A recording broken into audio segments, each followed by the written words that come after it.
गर्मी है ना, तुम्हारी ज्यादा गर्मी लगती है? है? नहीं पूछ लेते हम, गर्मी निकल जाएगी आपकी। चलो लास्ट में क्या पढ़ा, चलो बताओ। है बकवास, वर्मी वर्मी वास पढ़ रहे थे। वर्मी वास पढ़ लिया आपने। एक होता है वर्मी कल्चर, एक होता है vermi compost. Vermi compost, vermi वास क्या होता है? केचुए से प्राप्त पीले रंग का द्रव्य पदार्थ होता है। जबकि वर्मी कल्चर क्या होता है? केचुए को पालना, मतलब उपयुक्त वातावरण में, ठीक है। और वर्मी कल्चर, वर्मी कंपोस्ट किससे मिलता है? केचुए से। केचुए का, अब बोलो सर केचुए का अलग कैसे करेंगे? छलनी से तो नहीं छानेंगे, ऐसे नहीं करेंगे। जैसे मान लो ढेर लगा हुआ है, उस ढेर में सर ऊपर से वर्मी कंपोस्ट डाल लो, फिर क्या होगा? जैसे उसको धूप लगेगी ना, वापस क्या होगा? नीचे की ओर जाएगा। तो मतलब कभी भी केचुआ होता है धूप के प्रति क्या होती है? संवेदनशील। वो नीचे की ओर चला जाता है, ऊपर ऊपर से हटाते रहते हैं, नीचे की ओर जाता रहता है, ठीक है। ये चीज होगी। अब देखो स्थूल खाद में किस में कौन सी कितनी पाई जाती है?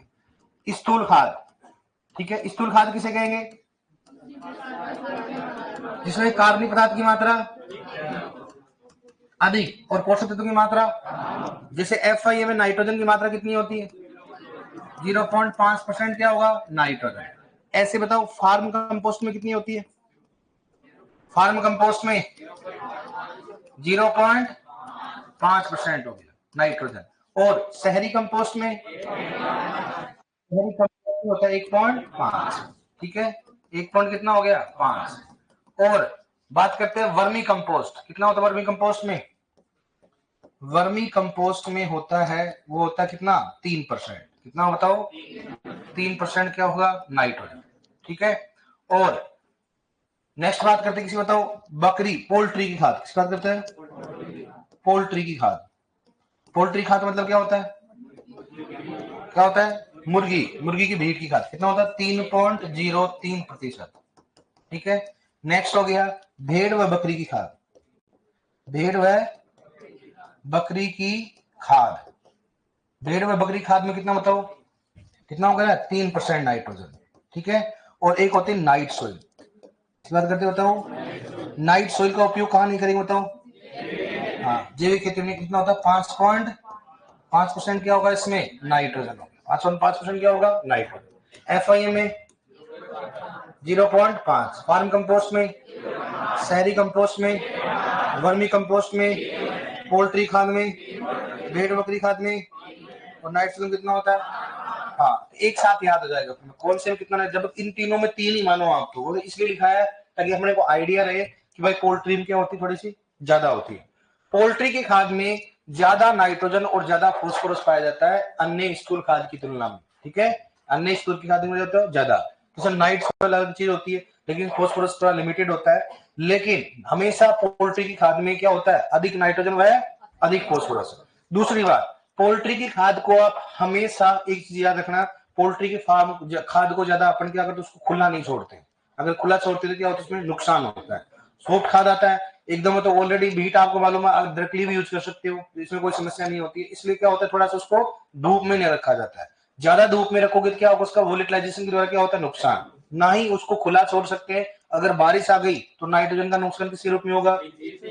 लीचिंग के रूप में और डिनाइट्रीफिकेशन के रूप में। अगर पानी बढ़ जाएगा तो कौन सा हो गया? डिनाइट्रीफिकेशन। कर लोगे इसमें एक साथ बताओ। FIA में, फार्म कंपोस्ट में, शहरी कंपोस्ट में, वर्मी कंपोस्ट में, पोल्ट्री की खाद में, भेड़ व बकरी खाद में, नाइट सोइल में। भेड़ बकरी खाद मतलब मींगन, डू यू नो मींगन? मींगनी देखे होगे आपने। कई बार देखो बकरी कर देती, तो अगर अपन क्या होता है कि बकरी को अगर बाजरा खिलाते हैं तो मींगन के बीच में बाजरा ही होता है। देखा ना हमने? बकरी जैसे मींगन करती तो उसको जानवर ऐसे फोड़ फोड़ के खाते हैं। देखा आपने कभी ऐसा? बकरी नहीं रखते हो क्या? रखनी चाहिए बकरी। बकरी तो बहुत अच्छा, बकरी का दूध तो बहुत ही गुणकारी होता है। और जो बकरी स्पेशली जो अगर चर के आती है ना शहर, मतलब जड़ी बूटियां, तो पहले के लोग क्यों बीमार नहीं होते? बोलते ना कौन सा पीलिया रोग होता है? प्लेटलेट डाउन किसमें होती है? डेंगू में। प्लेटलेट अगर डाउन हो जाती तो उसको बकरी का दूध पिलाओ, प्लेटलेट डाउन क्या हो जाता है? एकदम से क्या हो जाती है? बढ़ जाती है। देखो आप, कुछ तो ग्राम आता है उसमें, तो वो चीजें होती है। ये अपना कौन सा हो गया? स्थूल खाद। अब किसकी बात करें बताओ? सांद्रित खाद। क्या करें बताओ? सांद्रित खाद बोलते हैं। सांद्रित खाद में कार्बनिक पदार्थ की मात्रा कम और पोषक तत्व की मात्रा क्या होता है? चल ज्यादा होती, ठीक है। इसमें दो प्रकार का होता है। एक तो होता है कौन सा होता है जंतु जनित, और एक कौन सा होता है बताओ पादप जनित। एक तो कौन सा बताओ पादप जनित हो गया। पादप जनित, जनित कौन सा हो गया सांद्रित खाद। कौन सा हुआ इसमें सांद्रित खाद। और इसमें कौन सा बताओ खलिया, कौन सी होती है खलिया होती, गलिया नहीं खलिया। इसकी बात करें बताओ खलिया। न तो तेरी गलियां जान आ जाएगी, ध्यान रखना कि तेरी गलियां गलियां तेरी गलियां मुझको भाई। अब मुझे आज तो समझ गलियां भी भाती बताओ आप। अरे गलियों में क्या कीचड़ वगैरह भरा हुआ है लेकिन फिर भी बोलते तेरी गलियां गलियां वाहे। इसमें कौन सा बताओ, एक तो रक्त की खाद हो गया, दूसरा कौन सा हो गया रक्त की खाद हो गया, कौन सा हो गया और ब्लड कौन सा हो गया उसमें मीट मील। इसकी बात करते हैं मीट मील। मीट मतलब ना मीट की खाद होती है। और कौन सा बताओ गुआनो की खाद। इसकी बात करते हैं गुआनो की क्या होगी खाद। तो आपको सॉन्ग सुना नहीं सुना गलियों वाला है, लड़कियों ने सुना है, लड़कियों ने सुना। क्या बात है, तो गाओ एक दो बार। आपकी तो अच्छी मतलब ठीक ठाक गा दोगे आप, ये इन सांडों के पास तो गाऊंगा हम नहीं ना। तो गलियां सारे भाग जाएंगे भाई साहब कि दादा नहीं सुनना हमारे को। लड़कियों को थोड़ा सॉफ्ट वॉइस होती है, आराम से गाते। किसी गाता है कोई है सॉन्ग गाती कोई आप में से। अरे कोई शर्माना क्या बात है, यहाँ पर रॉयल में प्रोग्राम होता है आपको मालूम, संडे को भाग लेते हो नहीं लेते हो आप 24 घंटे एनिवल पढ़ते हो क्या है चलो ठीक है। तो वो चीजें देखो, गाना भी आना चाहिए आदमी को। देखो हर चीज में अगर टेक पार्ट करता है तो कॉन्फिडेंस थोड़ा बढ़ता है। लेकिन लड़कों का थोड़ा कॉन्फिडेंस इस चीजों में माहौल थोड़ा एक ही है, इसलिए जिंदगी में डांस करा के बेइज्जती नहीं कराना होता है। कारण क्या होता है, चाहे कोई भी सॉन्ग चला दो स्टेप एक ही रहेंगे, फिर लास्ट में बोलते भाई मेरे तो को राजस्थान लगा, क्योंकि राजस्थान में ठीक ठाक टोन आ जाती है, बाकी तो मामला क्या रहता है गोड़ रहता है। सही बात है नहीं। आपका भी है ना, कोई है इसमें कोई डांसर कोई है, कोई नहीं है क्या, सब एक जैसे है क्या। इसलिए आपको, इसलिए तो वो कारण क्या है, वो अपने को अपने क्या है जीन में ऐसा है।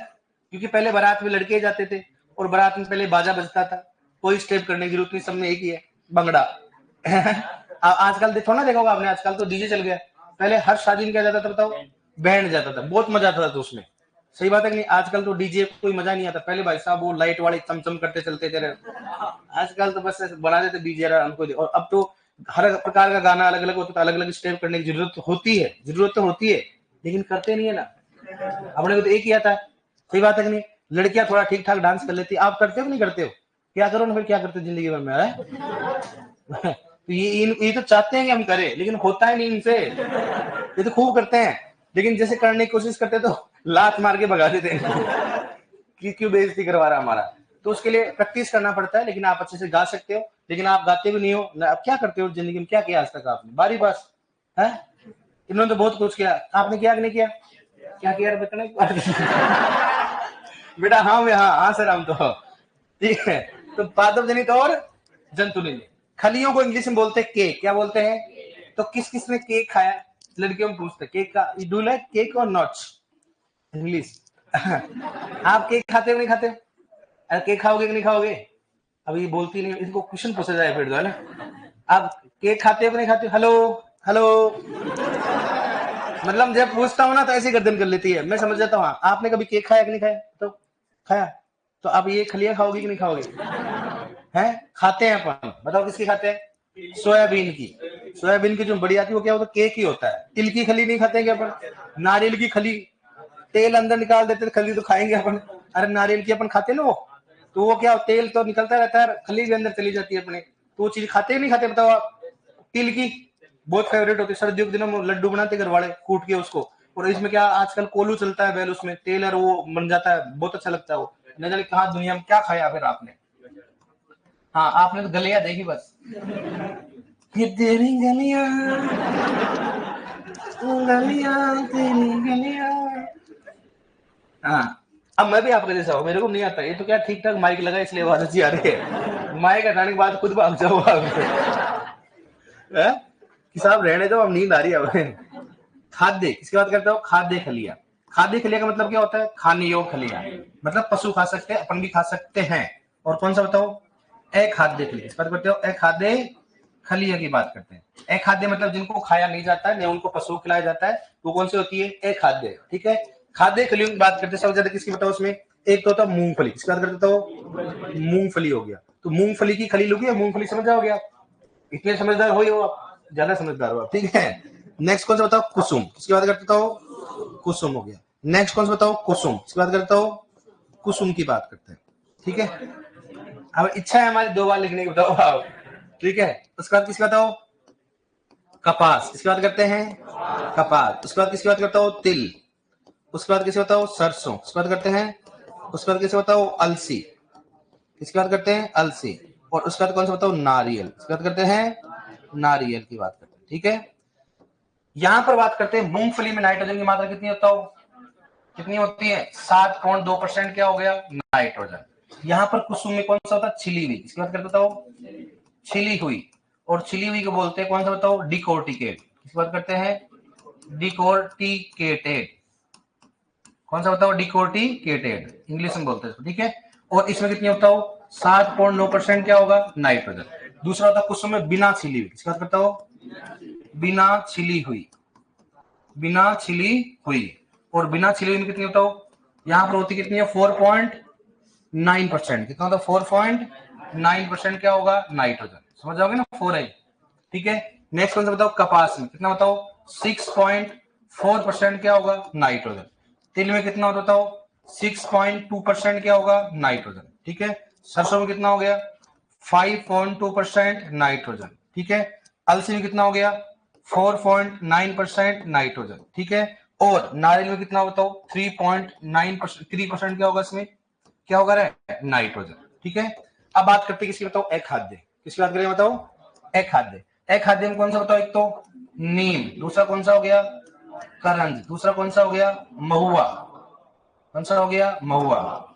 ठीक है, ये लिख देता हूं मैं दूसरे नंबर पे, अरंडी तक याद रहे आपके। नीम हो गया, अरंडी। ठीक है, कौन सा हो गया? महुआ। ठीक है, और कौन सा बताओ? करंज। इसकी बात करते हैं करंज में। नीम में कितना होता है? 5.2% क्या होगा?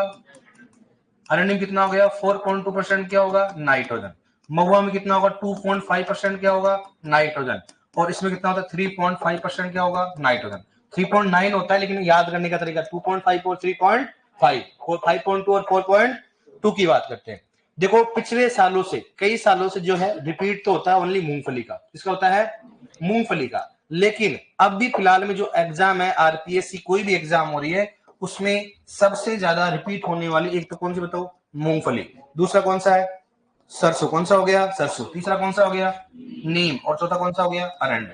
ये 4 खली हैं जो कि बार बार रिपीट हो रही है। लेकिन आजकल क्वेश्चन ऐसे पूछते हैं इनमें से किस खली में नाइट्रोजन ज्यादा होता है, इसमें से किस खली में नाइट्रोजन। तो जब याद होगा तभी तो करोगे आप। बताओ मूंगफली में कितना हो गया? सरसों में कितना हो गया? नीम में कितना हो गया? सरसों नीम में कितना? 5.2 हो गया। अरंडी में कितना हो गया? अरंडी में कितना हो गया? 4.2 हो गया। बताओ नीम में कितना हो गया? है अरंडी में कितना होता है? याद है आपके? क्या टैलेंट है आप में। मूंगफली में, कपास में, कपास में 6.4। और सरसों में, सरसों नीम में कितना होगा? 5.2। ठीक है, दूसरी बात करें अरंडी में कितना होता है? 4.2। किसमें होता है? 4.2। और मूंगफली कितना होता है? सबसे अधिक नाइट्रोजन किस खली में पाई जाती है? मूंगफली में करो। क्या करोगे आप? किशन इसमें क्यों नहीं है? जब तक कि ब्रैकेट में क्या नहीं लिखा है? छिली हुई या डिकोर्टिकेट। जब तक वो छिली हुई डिकोर्टिकेट नहीं लिखा है तो किसको माना आपको बताओ? 4.9। किसको मानना अपने को? 4.9 को मानना है। बाकी आप क्या मानोगे उसमें बताओ? 7.9 कब मानेंगे? जब उसके लिखाएगा उसमें छिली हुई। अगर छिली हुई नहीं है तो मतलब किस किस्म की बात कर रहा है? बिना छिली की बात कर रहा है। बिना छिली कितना होता है? 4.9 की बात करते हैं। ठीक है, बताओ मूंगफली में कितना होता है? कुसुम में, कुसुम में, बिना छिली में, कपास में, तिल में, सरसों में, अलसी में, नारियल में, कुसुम में। कुसुम का नाम आते क्या सोचना पड़ेगा? 4.9। क्या सोचना है? जब तक कि ब्रैकेट में क्या नहीं लिखा है? छिली हुई डिकोड, नहीं तो क्या बोलोगे? 4.9 बोलोगे। सबसे अधिक किस्म पाई जाती बताओ? नीम में कितना होता है? सरसों में कितना होता है? अरंडी में कितना होता है? कर लोगे? अब एक इजी क्वेश्चन बनता है, इनमें से कौन सी खाद्य कली है, इनमें से कौन सी अखाद्य के लिए। ये तो बेसिक क्वेश्चन होता है खाद्य और, ये तो आपके एनिमल्स वैल्यू पूछ सकते हैं, अपने कहीं पूछ सकते हैं, इनमें से कौन सी खाद्य के लिए, इनमें से कौन सी अखाद्य के लिए। कर लोगे आप, बताओ उसमें, ठीक है ना। अब देखो नेक्स्ट बात करें किसकी, बताओ जंतु जनित, किसकी बात करें बताओ। बी कौन सा हो गया, जंतु जनित। जंतु जनित, जंतु जनित सांद्रित खाद, सांद्रित खाद, ठीक है डियर। इसमें कौन सा बताओ, सबसे पहले किसकी बात करता हूं, रक्त की खाद, किसकी बात करता हूं, रक्त की खाद, ठीक है। और उसके बाद कौन सा बताओ, क्या होगा, मीट मील, इसकी बात करते बताओ, मीट मील, मीट मील की खाद। मतलब ये क्या होता है, रक्त की खाद तो क्या होता है, बड़े बड़े स्लेटर्स होते हैं, काटने वाले थे, बड़े बड़े पशु कटते हैं तो वहां पर खूब सारे क्या होता है, ब्लड इकट्ठा हो जाता है। भाई डेली के अगर 2 पशु भी कटते हैं, बड़े बड़े करते हैं खूब सारे ऐसे बड़े बड़े, जैसे मान भैंस हो गया, ये सब चीज होती है, हालांकि काटना मना है लेकिन फिर भी लोग काटते होंगे, तो वहां पर ज्यादा ब्लड हो जाता है। तो ब्लड ज्यादा होने से क्या होता है, वो नालियों में नहीं बहाकर क्या करते हैं, इकट्ठा कर लेते हैं। इकट्ठा होने से क्या होता है, उस खाद का क्या बना, उसके क्या बना जाता है, खाद बना दिया जाता है। ऐसे क्या होता है, मीट मील, मीट मील का मतलब होता है जो अगर मीट होता है, जो कचरा होता है मीट का, प्योर तो मीट मान कोई बनाएगा नहीं, जो मीट का जो कचरा होता है, खुर हो गया, खाल हो गई, ये ऊपर से जो कचरा बचता है, उनको एक जगह इकट्ठा करके क्या करते हैं, उसको खाद बनाया जाता है, ठीक है। नेक्स्ट थर्ड बात कौन सा बताओ, इसमें स्टीम बोन मिल, इसका करता हूं स्टीम, कौन सा हो गया, bone meal, steam bone meal की बात करते हैं। नेक्स्ट 4 नंबर कौन सा हो गया, रो बोन मिल, इसका बताओ, रो बोन मिल, कौन सा हो गया, रो बोन मिल। नेक्स्ट 5th कौन सा हो गया, मछली गुआनो की खाद, इस बात करते बताओ, मछली गुआनो की खाद, गुआनो की खाद, ठीक है। और कौन सा बताओ, नेक्स्ट हो गया अपने पास 6 नंबर कौन सा हो गया, पक्षी गुआनो की खाद, इस बात बताओ, पक्षी गुआनो की खाद, गुआनो की खाद। एक तो कौन सा हो गया, मछली गुआनो खाद, दूसरा कौन सा हो गया, पक्षी गुआनो की खाद।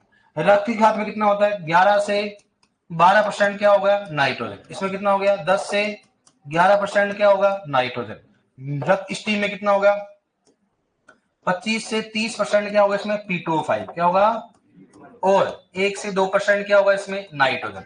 इसमें कितना होगा, तो 20 से 25% क्या होगा इसमें, P2O5, और 3 से 4% क्या होगा इसमें, नाइट्रोजन, ठीक है। नेक्स्ट मछली में कितना बताओ, 7% क्या होगा इसमें, फॉस्फोरस स्पेशल लिख देता है ना, 8% क्या होगा इसमें, तो क्या होगा, फॉस्फोरस, और 7% क्या होगा इसमें, बताओ, नाइट्रोजन, क्या होगा। पहले फॉस्फोरस याद रहेगा आपको, बताओ ये तो क्या बताओ, P2O5 क्या है, ताकि अपने को आइडिया रहे भाई क्या है, P2O5 साथ में है। दूसरा इसमें कितना हो गया, लगो 11 से 14% क्या होगा, तो क्या होगा, P2O5, ठीक है। और 7 से 8% क्या होगा, नाइट्रोजन, 7 से 8% क्या होगा, नाइट्रोजन। अब इसमें देखो क्या क्वेश्चन है, अगर रक्त की खाद, इसका मतलब बोल सकते हैं कि खादों में भी सबसे अधिक नाइट्रोजन किसमें पाया जाता है, तो जंतु जनित में, किसमें पाया जाएगा, जंतु जनित में पाया जाएगा। खादों में सबसे अधिक नाइट्रोजन अगर फॉस्फोरस पाया जाता है तो इसमें बताओ, जंतु जनित किसमें होगा। फिर उसके बाद में कौन सा होगा, पादप जनित में। उसके बाद में कौन सा हो गया, स्थूल खाद में होगा। तो अपने कई बार क्वेश्चन पूछते हैं इनमें से किस खाद में सबसे अधिक नाइट्रोजन पाई जाती है, तो सांद्रित में ज्यादा किसमें होता हो, जंतु में पाई जाएगी, ठीक है। अब देखो यहाँ पर जो बोन मील है, क्या होता है, बोन मील, वो मुख्यतः किसका स्रोत होता है, तो और बताओ गुआनो में भी ज्यादा क्या पाया जा रहा है, फॉस्फोरस। इसका मतलब गुआनो तथा बोन मील हमेशा फॉस्फोरस का अच्छा स्रोत माना जाता है। इसे ऐसा देखो, इसमें सुनो, बोन मील का मतलब हड्डी का चूरा, क्या होता है सर, स्टीम और रो में क्या अंतर, स्टीम मतलब उसको जलाकर क्या करते हैं, उसको राख नहीं बनाते, उसको स्टीम किया जाता है, ठीक है। और रो का मतलब क्या होता है, नॉर्मली हड्डी का चूरा होता है। स्टीम में हमेशा क्या होगा, फॉस्फोरस ज्यादा होता है, जबकि रो में क्या होता है, कम। हड्डी का चूरा क्या होता है, आपको मालूम है, पहले अगर आपको मालूम, पहले अगर आपने देखा हो कभी, अगर याद हो आपके, पहले पशु मर जाते तो ऐसे डाल देते खेत में, तो उसके लिए देखा आते थे, कोई ऊंट वाले को लेके आते थे, उनको भर भर के लेके जाते थे।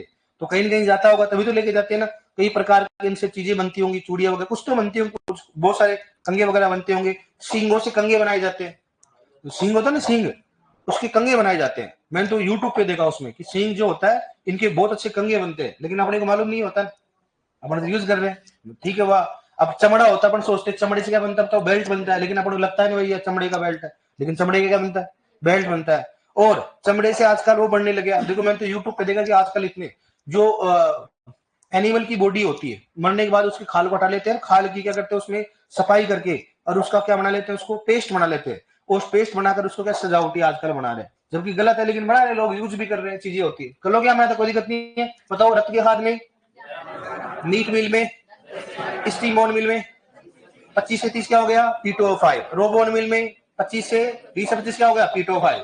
मछली में कितना हो गया? 8%। ऑक्सीगोनोन कितना हो गया?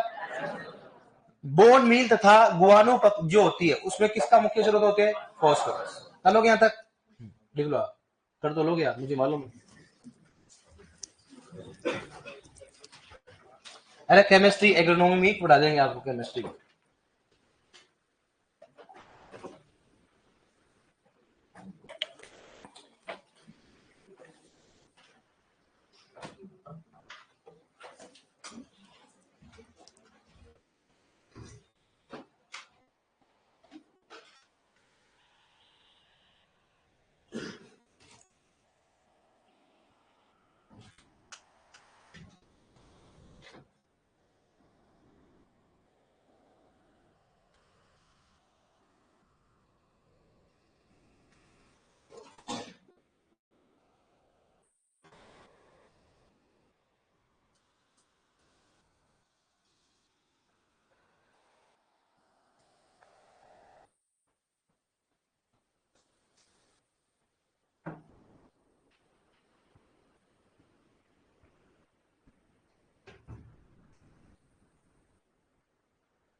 क्लियर?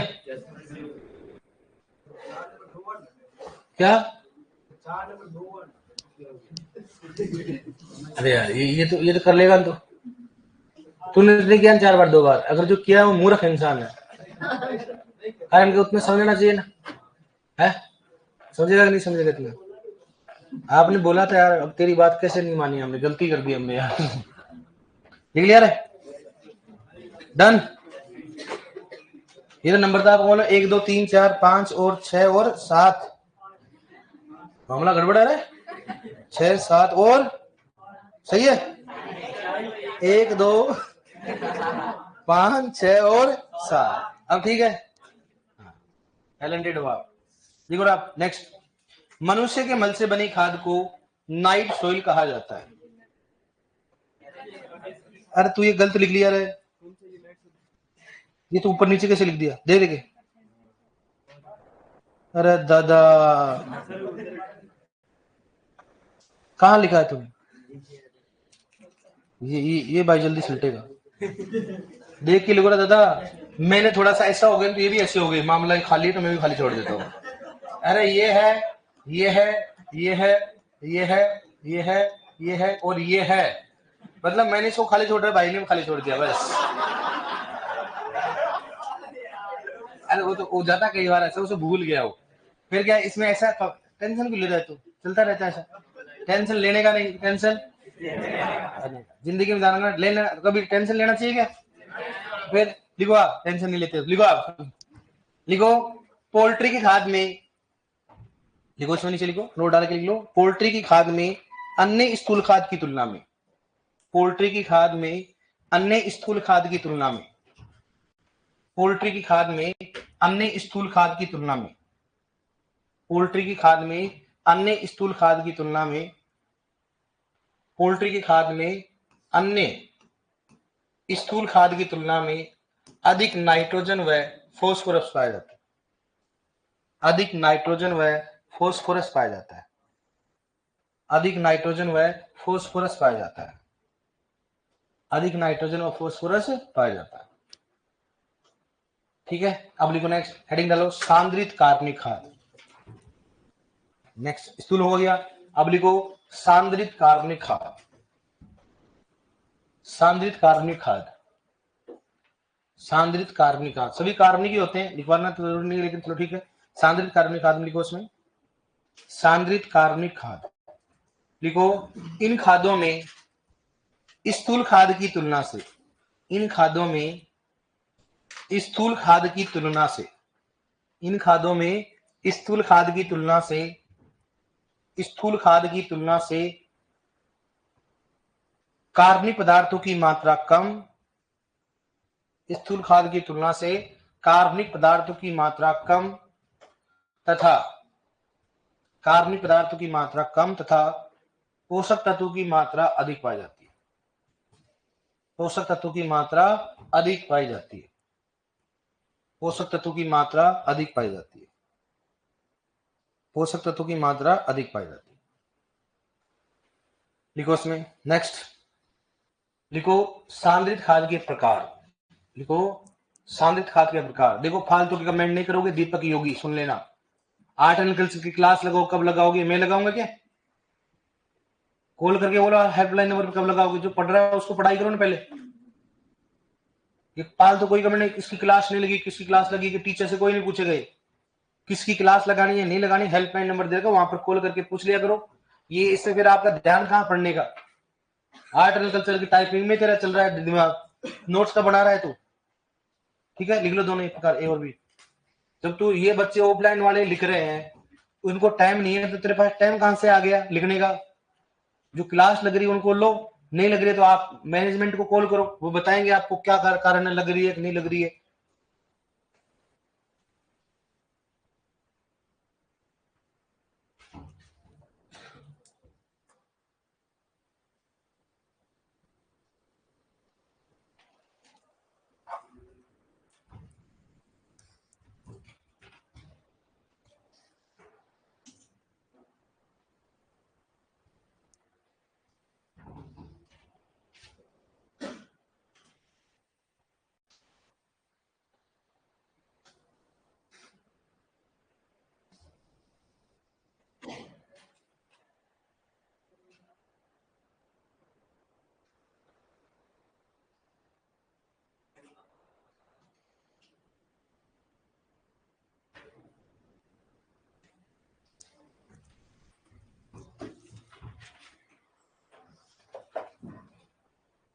लिख लिया? अब लिख लो, पहले लिखो अपने इसमें, पहले लिखो पादप जनित है ना, पहला कौन सा पढ़ेंगे बताओ? पादप जनित सांद्रित खाद। हेडिंग कौन सा पहले डालो आप, और पादप जनित कौन सा बताओ? खलिया।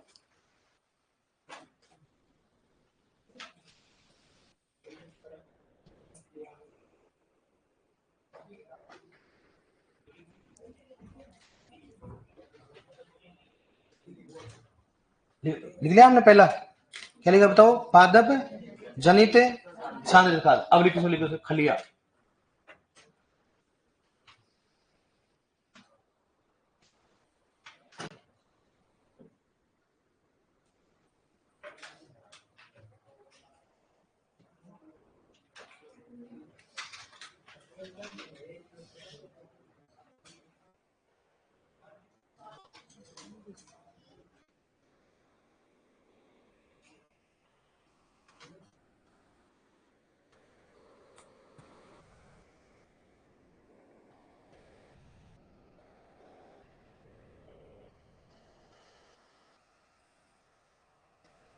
कल टॉपिक कौन सा लगवाओगे?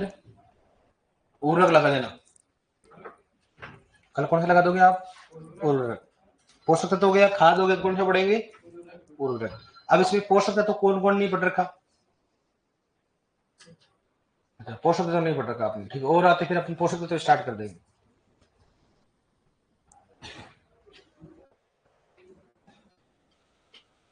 गुआनो, गुआनो क्या होता है? पक्षी होता है।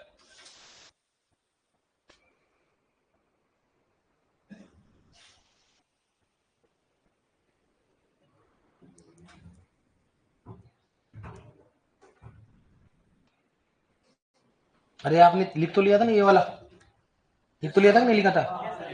डन।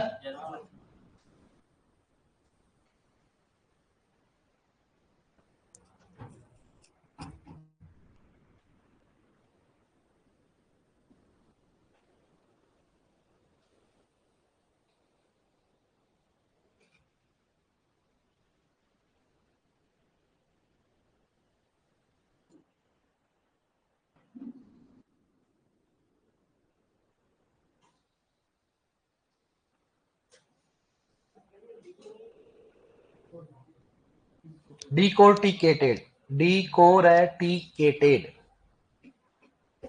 डिकोर्टिकेटेड है ना।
लिख लिया?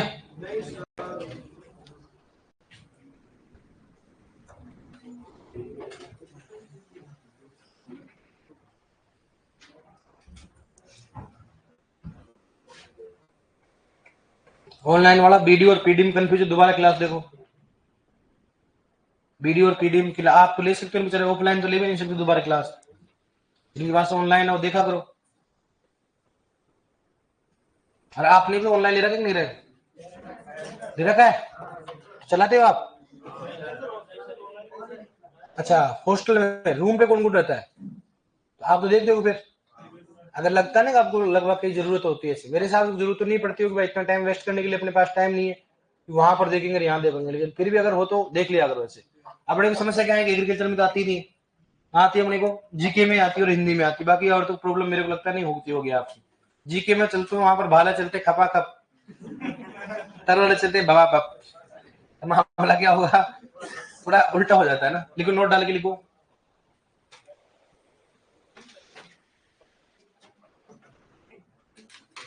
लिखो, मूंगफली की खली में सबसे अधिक नाइट्रोजन पाई जाती है। मूंगफली की खली में सबसे अधिक नाइट्रोजन पाई जाती है। मूंगफली की खली में सबसे अधिक नाइट्रोजन पाई जाती है। मूंगफली की खली में सबसे अधिक नाइट्रोजन पाई जाती है। मूंगफली की खली में सबसे अधिक नाइट्रोजन पाई जाती है। सबसे अधिक नाइट्रोजन पाई जाती है। लिखो नेक्स्ट। सभी खलियों का अपघटन, सभी खलियों का अपघटन, नेक्स्ट लिखो, सभी खलियों का अपघटन 7 से 10 दिन में होता है। सभी खलियों का अपघटन 7 से 10 दिन में होता है। सभी खलियों का अपघटन 7 से 10 दिन में होता है। अपवाद, अपवाद, अपवाद, तो कौन सा हो गया? महुआ। महुआ, अपवाद लिखो उसमें महुआ। सभी खलियों का अपघटन 7 से 10 दिन, अपवाद कौन सा होगा? महुआ। लिखो महुआ की खली का अपघटन, लिखो महुआ की खली का अपघटन 1 से 2 महीने में होता है। महुआ की खली का अपघटन 1 से 2 महीने में होता है। 1 से 2 महीने में होता है। महुआ की खली का अपघटन 1 से 2 महीने में होता है। क्वेश्चन पूछता है इनमें से किस खली का अपघटन देरी से होता है? महुआ। ठीक है, लिखो नेक्स्ट। लिखो सभी खलियों का अपघटन 7 से 10 दिन में होता है क्योंकि, सभी खलियों का अपघटन 7 से 10 दिन में होता है या कम समय में होता है। सभी खलियों का अपघटन 7 से 10 दिन में होता है या कम समय में होता है क्योंकि, कम समय में होता है क्योंकि खलियों का,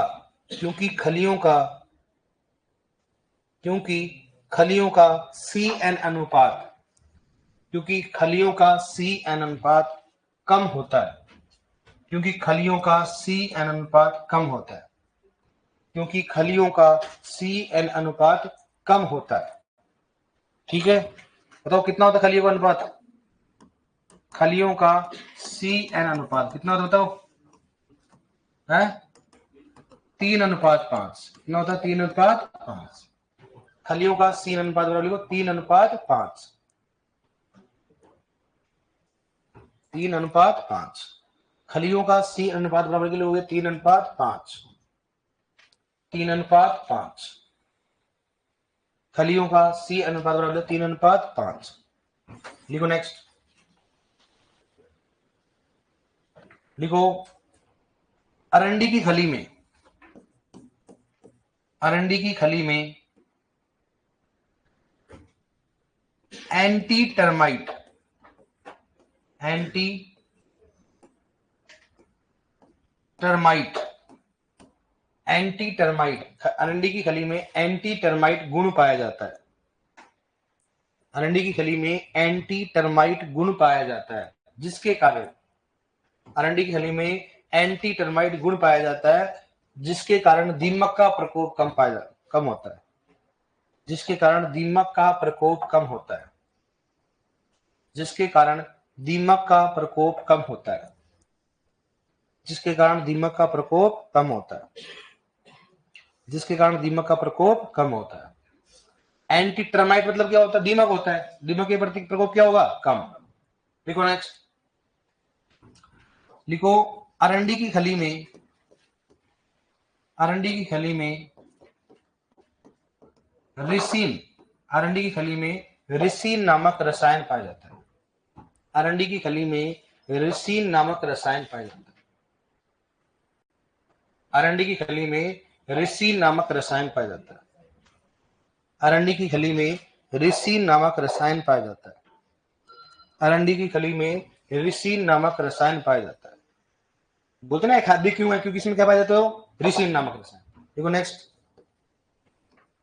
लिखो महुआ की खली में, देखो नेक्स्ट, महुआ की खली में सेपोनिन नामक रसायन पाया जाता है।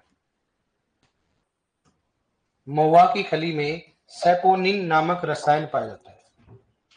महुआ की खली में सेपोनिन नामक रसायन पाया जाता है। महुआ की खली में सेपोनिन नामक रसायन पाया जाता है। महुआ की खली में सेपोनिन नामक रसायन पाया जाता है। सेपोनिन नामक रसायन पाया जाता है। लिखो नेक्स्ट। नीम की खली में, नीम की खली में एजेडिरेक्टिन, नीम की खली में एजेडिरेक्टिन कोमा निम्बेडिन, निम्बेडिन, एजेडिरेक्टिन कोमा निम्बेडिन रसायन पाया जाता है। एजाडिरेक्टिन कोमा निम्बेडिन रसायन पाया जाता है।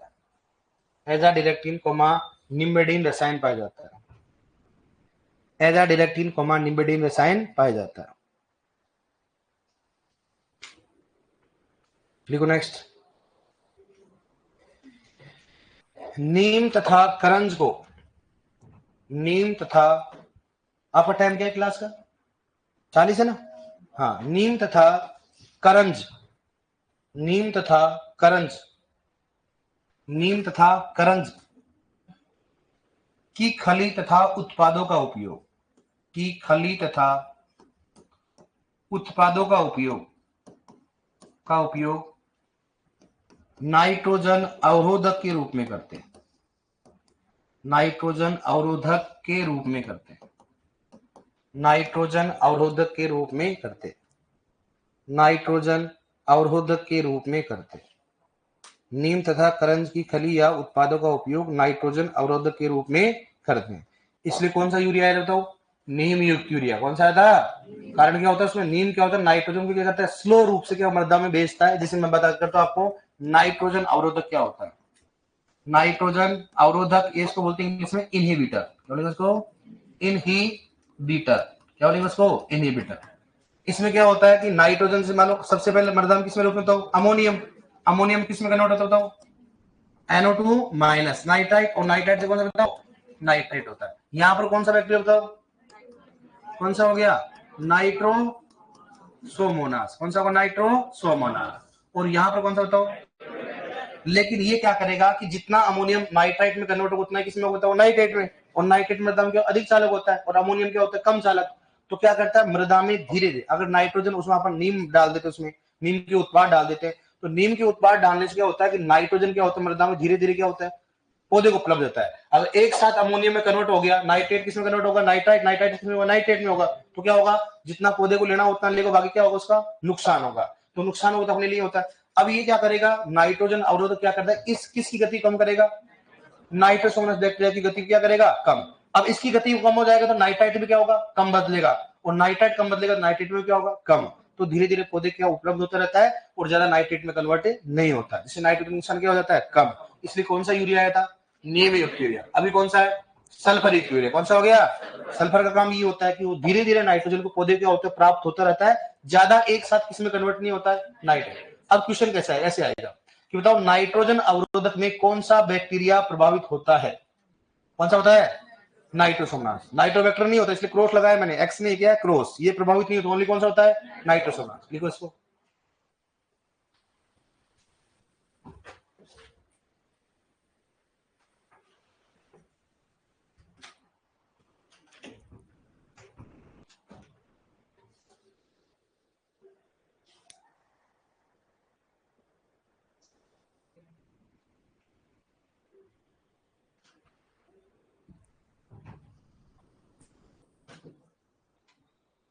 इनहिबिटर क्या लिख रखा है? नाइट्रोजन अवरोधक क्या हो गया? Nitrogen inhibitor.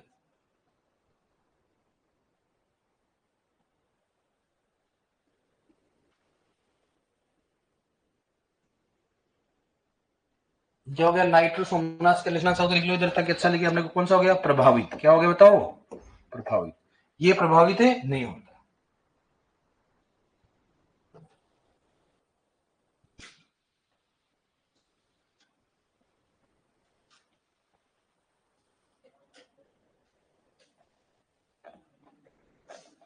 लिखो नेक्स्ट। लिख लिया?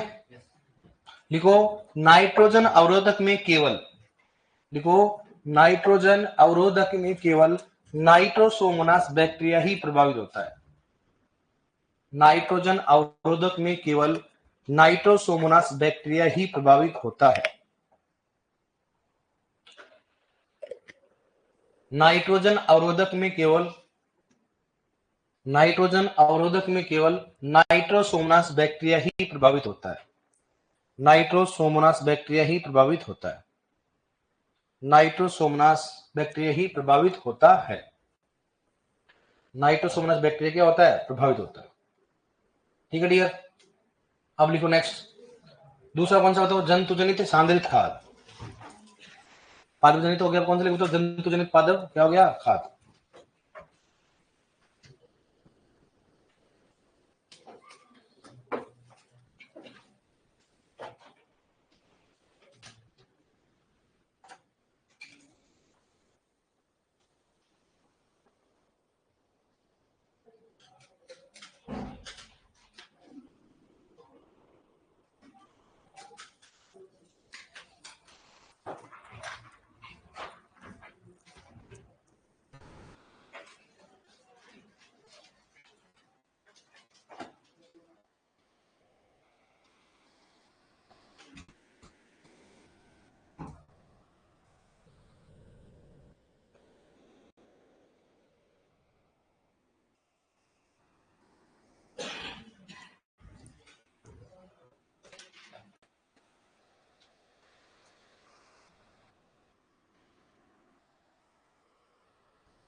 ठीक है।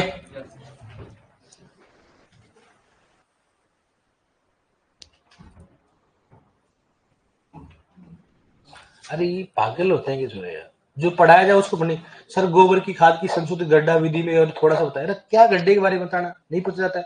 1.1 मीटर कितना बताओ, लिखा है 12th में कि गड्ढे विधि में ट्रेंच विधि में कितना होता है, 1 होता है, लेकिन संशोधित कितना होता है 1.1। लंबाई चौड़ाई फर्क है, 6 से 7 मीटर चौड़ा है, 2 से 2.5 मीटर क्या होता है चौड़ाई होती है, लंबाई कितनी 6 से 7.5 मीटर होती है, और गहराई कितनी होती है 1 मीटर। अभी कितना होता है 1 मीटर होता है, सब बताया जाएगा। तो ये कैसे कैसे आदमी होते हैं, जो पढ़ाया जा रहा है उतना नहीं पढ़ रहा है। सर इसलिए स्थूल खाद में सबसे ज्यादा नाइट्रोजन पाई जाती है, लेकिन अपने बात करते हैं ऑल ओवर नाइट सोइल कई प्रकार की होती है, हाइड्रेट होती है, डिहाइड्रेट होती है, लेकिन ये लिख रखा बुकों में कि सबसे ज्यादा किसी में बताओ, किसमें होती है, पोल्ट्री की खाद में। ठीक है, लिख लिया आपने, नोट डालो, लिखो हड्डी की खाद, समझ आओगे ना, बोन मिल, बोन का मतलब हड्डी तो जानते हो ना आप, हड्डी की खाद है, ब्रैकेट लिख लो बोन मिल, हड्डी की खाद ब्रैकेट क्या लोग बताओ, बोन मिल, हड्डी की खाद ब्रैकेट क्या लोग बताओ, बोन मिल, हड्डी की खाद तथा गुआनो की खाद, तथा गुआनो की खाद में, गुआनो की खाद में, गुआनो की खाद फोस्फोरस का अच्छा स्रोत होती है, फोस्फोरस का अच्छा स्रोत होती है। हड्डी की खाद तथा गुआनो की खाद फोस्फोरस का अच्छा स्रोत होती है, फोस्फोरस का अच्छा स्रोत होती है। हड्डी की खाद तथा गुआनो की खाद फोस्फोरस का अच्छा स्रोत होती है। अच्छा क्या बताओ, अच्छा स्रोत कौन सा होता है, गुआनो और हड्डी का। खाद क्या हो गया अपना कंप्लीट, कल क्या कराओगे आप बताओ, क्या कराओगे, पूरक स्टार्ट कर देंगे। ठीक है, जिन्होंने भी टॉपिक नहीं पढ़ा है, मैन्यूर जैसे मान लो किसी का न्यूट्रिएंट नहीं हुआ है, तो जब नया बैच बनेगा तो उसमें जब न्यूट्रिएंट पढ़ाए जाएंगे, नहीं भी अगर मान लो थोड़ा नया बैच अगर मान लो थोड़ा लेट बना, उससे पहले आपको न्यूट्रिएंट करवा दूंगा। ठीक है, ओके ओके। ऑनलाइन में सर दुनिया महान आदमियों में से भरी पड़ी है, हाँ कौन सी लाऊं मैं, ऑब्जेक्टिव बुक कौन सी लाऊं, कौन सी लेके आएगा तो बता।